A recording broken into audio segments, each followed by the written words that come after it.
네, 아는 기자 아자에서 이어가겠습니다. 정치부 송찬욱 기자가 나왔습니다. 자, 앞서 살펴봤습니다만은 이제 대통령실, 정부, 권력기관까지 요직에 검찰 출신이 많다. 이런 지적이 야권을 중심으로 나오고 있는 건데요. 네. 일단 대통령실 입장을 좀 들어볼까요? 네, 이 윤석열 대통령이 늘 강조하는 단어가 있거든요. 예. 그게 뭔지 일단 먼저 들어보시죠.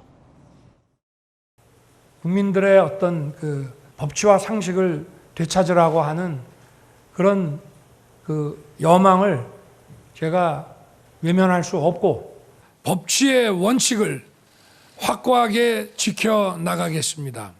손실보상을 제대로 해주지 않는다면 진정한 법치국가라고 보기 어렵습니다.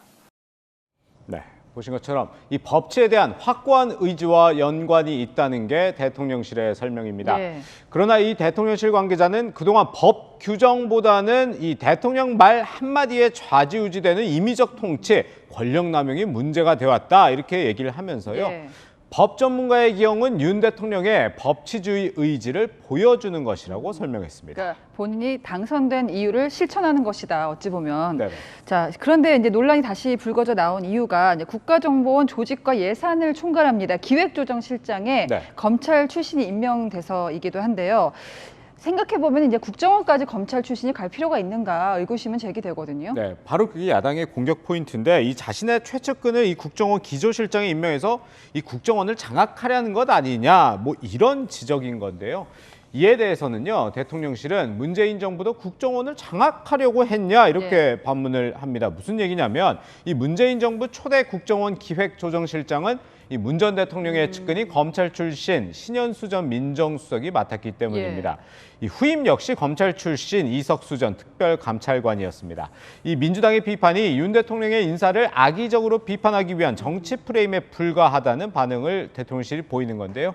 또 이번에 국무총리 비서실장으로 임명된 박성근 변호사 역시 검찰 출신이었는데 이 대통령실은 한덕수 국무총리가 노무현 정부 총리였을 때 이 총리실에서 함께 일한 오랜 인연으로 한 총리가 추천한 인사라고 설명했습니다. 그러니까 아무래도 그동안에도 검찰 출신이 뭐 중용된 게 이례적인 건 아니었다 이런 설명을 요약할 수 있는데 네, 그런데 왜 이번 정부 들어서 유독 검찰 출신이 많다 이런 얘기가 부각되는 걸까요? 아무래도요, 이 대통령실에서 이 기존의 검찰 출신이 하지 않던 일을 지금은 검찰 출신들이 꿰찼기 때문이다 이렇게 좀 볼 수 있을 것 같습니다. 이 대통령실의 설립을 책임지는 윤재순 총무비서관, 정부 인사를 담당하는 복두규 인사기획관, 이원모 인사비서관, 그리고 강의구 부속실장 모두 검찰 출신입니다.